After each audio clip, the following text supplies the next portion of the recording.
کہ پختونخوا میں تو اب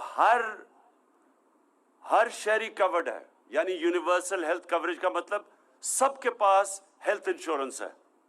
سارے پختونخوا میں انہوں نے مکمل کر لیا ہے کہ ہر پختونخوا کے شہری ایک خاندان کے پاس ایک ہیلتھ انشورنس ہوگی. کسی بھی ہسپتال میں وہ جا کے 10 لاکھ روپے تک اپنا علاج کروا سکے گا. یہ پاکستان میں ایک پہلی چیز جو مجھے فخر ہے کہ وہ پہلا صوبہ ہے جس نے وہ کام کیا ہے جو آج سے ہمارے بہت امیر ترین ملک، ہمارے سے زیادہ پیسے والے ملک، ادھر بھی یہ فیسلٹی نہیں ہے. اب پنجاب نے شروع کی یونیورسل ہیلتھ کوریج، اور انشاءاللہ اس سال کے آخر تک سارا پنجاب کور ہو جائے گا ہیلتھ انشورنس سے. اور مجھے اس لیے اس پہ فخر ہے کیونکہ میں نے جب شوکت خانم ہاسپٹل آج سے 35 سال پہلے شروع کیا تھا تو اس کی وجہ یہ تھی کہ مجھے پہلی دفعہ احساس ہوا کہ عام آدمی تو کینسر کا علاج، اس کے پاس تو کبھی پیسہ ہی نہیں ہوگا کہ کینسر کا علاج اپنا کروا سکے، کیونکہ کینسر کا علاج سب سے مہنگا ہے. تو وہ سوچ تھی شوکت خانم بنانے کی.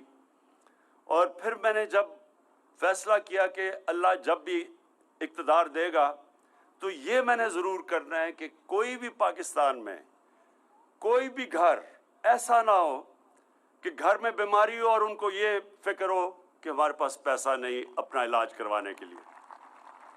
اور انشاءاللہ یہ سال کے آخر تک سارا پنجاب، پختونخوا میں تو سب کو یہ مل گئی ہے ہیلتھ انشورنس، اب سارے پنجاب کو انشاءاللہ سال کے آخر تک مل جائے گی.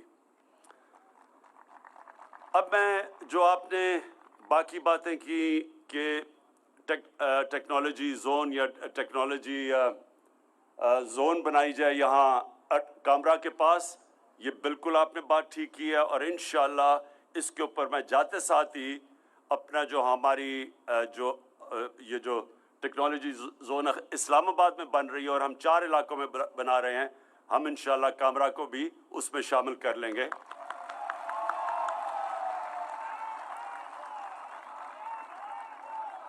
کیونکہ جو آنے والا زمانہ ہے وہ تو بالکل ہی اب ٹیکنالوجی کا زمانہ آ گیا. اور پاکستان نے پہلا جو ٹیکنالوجی کا ویو تھا وہ تو ہم نے مس کر دیا، لیکن اب ہماری پوری کوشش ہے کہ آئی ٹی کا ہم پورا فائدہ اٹھائیں اور یہ جو نئی ٹیکنالوجیز آ رہی ہیں اس میں پوری طرح پاکستان اب شرکت کرے، کیونکہ ہمارے پاس ایک نوجوان آبادی ہے اور سب سے آسان نوکریاں دینا آج کل ٹیکنالوجی کے اندر ہے. تو انشاءاللہ یہ جو آپ نے کہا اس کے اندر امین، میں یہ جاتے ساتھ ہی اس کے اوپر ہم انیشیٹ کریں گے، کیونکہ وہ بڑی اچھی جگہ آپ نے کہا کہ پہلی یونیورسٹی بن رہی ہے ایویشن کی، اسی کے ساتھ پھر ہم ایک ٹیکنالوجی زون بھی بنا دیں گے.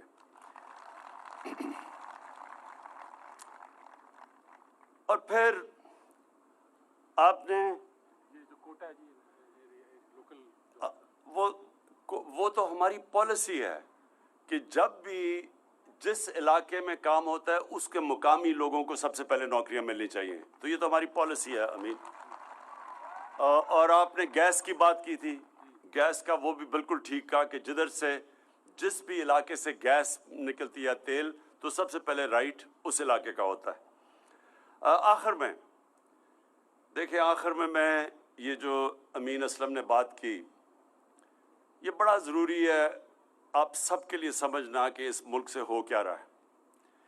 یہ جو ہمارے 30 سال اس ملک کے بڑے بڑے کرپٹ لوگوں نے، جن ڈاکوؤں نے اس ملک کے اوپر حکومت کی، انہوں نے صرف پیسہ نہیں چوری کیا، انہوں نے ہمارے ملک کی اخلاقیات بھی ساتھ تباہ کر دی. انہوں نے اس طرح کہا ایک ملک میں فضا بنا دی کہ کوئی کرپشن کوئی بری چیز نہیں ہے، کہ انہوں نے میڈیا کے اوپر بھی ایسی، جب میڈیا پہ بھی بیٹھتے تھے اور کئی میڈیا والے نے بھی اس ملک میں جو ہمیں سب سے زیادہ نقصان پہنچایا ہے پیسے کی چوری سے زیادہ بڑا نقصان پہنچایا ہے وہ یہ کہ ہمیں ایسے پاکستان میں ایک فضا بنا دیا ہے کہ جناب کرپشن تو ہوتی ہے، کوئی بری چیز نہیں ہے۔ یہ میں آپ سب کو کہنا چاہتا ہوں کہ اگر آپ مجھے ایک مثال بتا دیں آج کہ ایک ملک خوشحال بھی ہو اور وہاں کرپشن بھی ہو، اور کرپشن کون سی، ملک کو کون سی کرپشن تباہ کرتی ہے؟ پٹواریوں کی اور تھانے داروں کی، نہیں میں سن رہے ہیں، پٹواریوں کی، تھانے داروں کی، سرکاری نوکروں کی، تنگ کرتی ہیں لوگوں کو، لوگ تنگ ہوتے ہیں رشوت کے، لیکن ملک تباہ نہیں کرتی۔ ملک تباہ کرتا ہے، ایک ملک تباہ تب ہوتا ہے جب اس کا وزیر اعظم اور اس کے وزیر کرپشن کرنی شروع کر دے، تب ملک تباہ ہوتا ہے۔ اور یہ کیوں، اب یہ ذرا سن لیں، کیونکہ میرا کام ہے آپ کی تربیت بھی کرنا، آپ کو سمجھ آنی چاہیے کہ یہ ہو کیا رہا ہے۔ میں جب پرائم منسٹر ہوتے ہوئے جب میں پیسہ چوری کرتا ہوں تو میری مجبوری ہوتی ہے کہ میں وہ پیسہ ملک سے باہر لے کے جاؤں، نہیں تو لوگوں کو نظر آ جائے گا۔ اس لیے میں چوری کرتا ہوں، پہلا نقصان، اس چوری کے پیسے کو جب میں ملک سے باہر بھیجتا ہوں تو میں اس سے بھی بڑا نقصان کرتا ہوں، جس کو منی لانڈرنگ کہتے ہیں۔ اور جب آپ کا پرائم منسٹر شروع ہو جائے چوری کرنے، اور بڑے بڑے اس کے اور اس کے بچوں کے باہر محلات اور لندن کے سب سے امیر علاقوں میں، اور اس کے وزیر بھی پھر شروع ہو جائیں کاما لے کے پیسے باہر نکالنا، تو تب وہ ملک تباہ ہوتا ہے اور مقروض ہوتا ہے، تب اس ملک پہ قرضے چڑھ جاتے ہیں، تب وہ ملک کے اوپر یہ گلوں میں زنجیر پڑ جاتی ہے قرضوں کی، تب اس ملک کو جا کے بھیک مانگنی پڑتی ہے دوسرے ملکوں سے۔ اور کبھی بھی ایک ملک جو قرضوں کے دوسروں سے مانگتا ہے اور جو امداد مانگتا ہے، اس کی دنیا میں عزت نہیں ہوتی۔ تو یہ جو نقصان انہوں نے کروایا، جو ساج سب باہر بیٹھے ہوئے ہیں، بچے بھی باہر ہیں، منشی بھی باہر ہے، داماد بھی باہر ہے، سب باہر، اور سارے ایسے شاہانہ زندگی گزار رہے ہیں۔ میں بھی ان کی ذرا دیکھ رہا تھا، کوئی ان کی وہ ٹی وی پہ آتا ہے کہ اسحاق ڈار، وہ بھی سب سے مہنگی گاڑی رولز رائس بینٹلی، اس کے بچے بھی Rolls Royce Bentley, Nawaz Sharif کے بھی۔ ایسے لگتا ہے کہ یہ پیدا ہی برطانیہ کے بڑے بڑے محلوں میں ہوئے تھے، یہ گوال منڈی میں نہیں پیدا ہوئے تھے۔ اسحاق ڈار کا تو لگتا ہے ایسے کہ باپ کی سائیکل کی دکان نہیں تھی، مے فیئر میں رولز رائس کی دکان تھی۔ کدھر سے یہ پیسہ آیا؟ کدھر سے آیا پیسہ؟ اور ایک ان کے پاس ایک کاغذ نہیں بتانے کے لیے کہ یہ پیسہ یہاں سے باہر گیا کیسے، اور اخلاقیات کیسے تباہ کی۔ یہ ہمیں بتانا چاہتے ہیں یہ بری چیز ہی نہیں ہے، سب کرتے ہیں۔ تو آخر میں یہ جو سینٹ کا الیکشن ہو رہا ہے، یہ آپ تماشا دیکھ رہے ہیں کیا ہو رہا ہے۔ منڈی لگی ہوئی ہے، سیاستدانوں کو خریدنے کے لیے، سینیٹر بننے کے لیے قیمتیں لگی ہوئی ہیں، اور یہ ابھی سے نہیں لگی، یہ 30 سال سے ہمارے ممبرز آف پارلیمنٹ کو خریدتے ہیں۔ سب نہیں بکتے لیکن کئی بکتے ہیں، اور یہ 30 سال سے ہو رہا ہے، اور پتہ بھی سب کو ہے۔ اور ہم کہہ رہے ہیں کہ جناب یہ آپ ممبر آف پارلیمنٹ جو ایک پارٹی کے ٹکٹ پہ ووٹ لے کے آتا ہے، وہ بتائے کہ کسے ووٹ دے رہا ہے، کس کو وہ سینیٹر کا ووٹ دے رہا ہے۔ یہ ساری جماعتیں جمع ہو کے کہہ رہی ہے کہ نہیں خفیہ ووٹ دو۔ اب مجھے یہ سمجھائیں کہ آپ ایک وقت پہ تو سب کہتے تھے کہ نہیں جی اوپن بیلٹ ہونی چاہیے، آج آپ کہہ رہے ہیں خفیہ ووٹ دو۔ کیا یہ تبدیلی کدھر سے آئی ہے؟ میں آپ کو بتاتا ہوں تبدیلی کدھر سے آئی ہے۔ یہ آپ سوچ رہے ہیں کہ نہ یہ ہمیں گرا سکے، پہلے منار پاکستان ادھر بچارے فلاپ ہو گیا،